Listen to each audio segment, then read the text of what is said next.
Plato adalah seorang filsuf dan matematikawan Yunani. Secara spesifik dari Athena, ia lahir di Athena sekitar 427 sebelum Masehi, meninggal sekitar 347 sebelum Masehi. Dilihat dari perspektif sejarah filsafat, Plato digolongkan sebagai filsuf Yunani kuno. Dia adalah penulis filosofikal dialog dan pendiri dari Akademi Platonik di Athena, sekolah tingkat tinggi pertama di dunia barat. Plato diyakini sebagai seorang filsuf yang berperan besar dalam perkembangan filsafat Yunani kuno dan filsafat barat secara umum. Sumbangsih yang besar juga diberikan oleh guru Plato, yakni Sokrates, dan murid Plato yakni Aristoteles. Selain sebagai filsuf, Plato juga dikenal sebagai salah satu pelatak dasar agama-agama barat dan spiritualitas. Pemikiran Plato dikembangkan menjadi Neoplatonisme oleh para pemikir seperti Plotinus dan Porphyry. Pemikiran Plato banyak dipengaruhi oleh Sokrates. Karyanya yang paling terkenal ialah Republik, dalam bahasa Yunani Politeia, negeri yang di dalamnya berisi uraian garis besar pandangannya pada keadaan ideal. Dia juga menulis hukum dan banyak dialog di mana Sokrates adalah peserta utama. Salah satu perumpamaan Plato yang termasyhur adalah perumpamaan tentang orang di gua. Cicero mengatakan Plato scriben est mortus, atau Plato meninggal ketika sedang menulis. Ciri-ciri karya Plato. Yang pertama, bersifat Sokratis. Dalam karya-karya yang ditulis pada masa mudanya, Plato selalu menampilkan kepribadian dan karangan Sokrates sebagai topik utama karangannya. Yang kedua, berbentuk dialog. Hampir semua karya Plato ditulis dalam nada dialog. Dalam surat ke-7, Plato berpendapat bahwa pen dan tinta membeku pemikiran sejati yang ditulis dalam huruf-huruf yang membisu. Oleh karena itu, menurutnya, jika pemikiran itu perlu dituliskan, maka yang paling cocok adalah tulisan yang berbentuk dialog.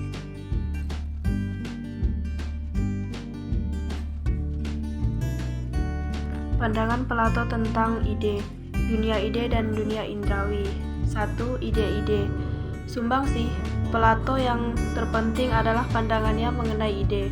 Pandangan Plato terhadap ide-ide dipengaruhi oleh pandangan Sokrates tentang definisi. Ide yang dimaksud oleh Plato bukanlah ide yang dimaksud oleh orang modern. Orang modern berpendapat ide adalah gagasan atau tanggapan yang ada di dalam pemikiran saja. Menurut Plato, ide tidak diciptakan oleh pemikiran manusia. Ide adalah dunia yang melampaui manusia, maka ide tidak tergantung pada pemikiran manusia, melainkan pemikiran manusia yang bergantung pada dunia ide. Ide adalah citra pokok dan perdana dari realitas non-material, abadi, dan tidak berubah. Ide sudah ada dan berdiri sendiri di luar pemikiran kita. Ide-ide ini saling berkaitan satu dengan yang lainnya. Misalnya, ide tentang dua buah lukisan tidak dapat terlepas dari ide dua. Ide dua itu sendiri tidak dapat terpisah dengan ide genap. Namun, pada akhirnya, terdapat puncak yang paling tinggi di antara hubungan ide-ide tersebut. Puncak inilah yang disebut ide yang indah.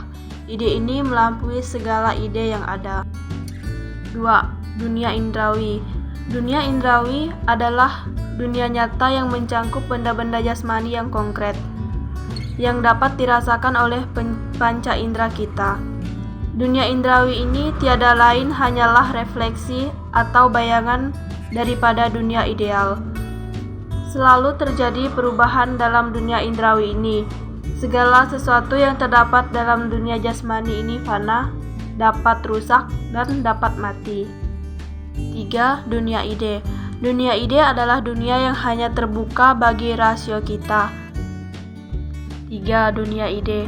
Dunia ide adalah dunia yang hanya terbuka bagi rasio kita. Dalam dunia ini tidak ada perubahan. Semua ide bersifat abadi dan tidak dapat diubah. Hanya ada satu ide yang bagus, yang indah. Di dunia ide semuanya sangat sempurna.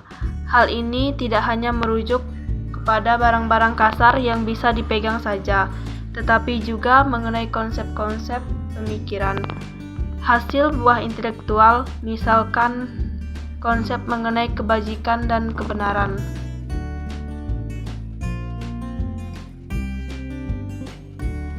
Pandangan Plato tentang karya seni. Pandangan Plato tentang karya seni dipengaruhi oleh pandangannya tentang ide.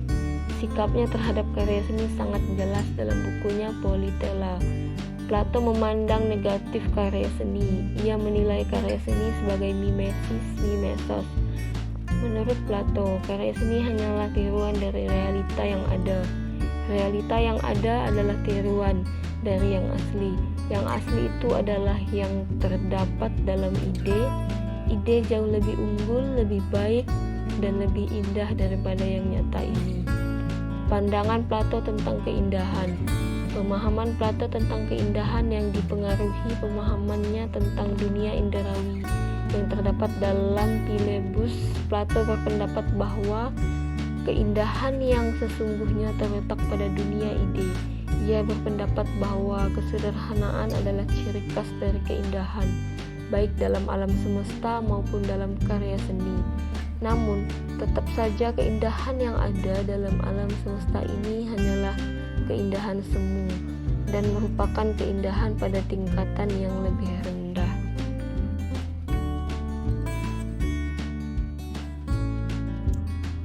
Dialog Plato dan karya tulis.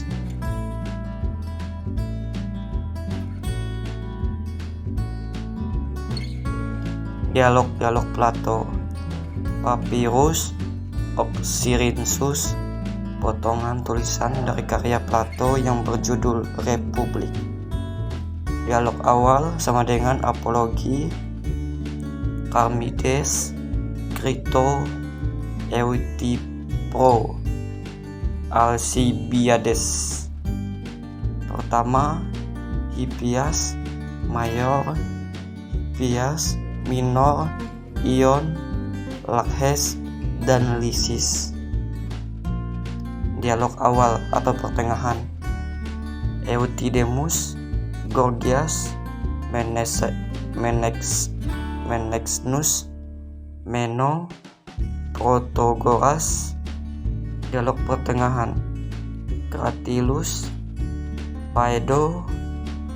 Phaedrus, Republik, Symposium. Dialog pertengahan akhir. Parmenides, Theaetetus. Dialog akhir. Sang Fosis, sang negarawan. Timaeus, Critias, Philebus, dan hukum yang diragukan otentisitasnya. Kitopon, Epinomis, surat-surat, Hipparchus, Minos, para kekasih yang bersaing, Alcibiades kedua, dan Theages.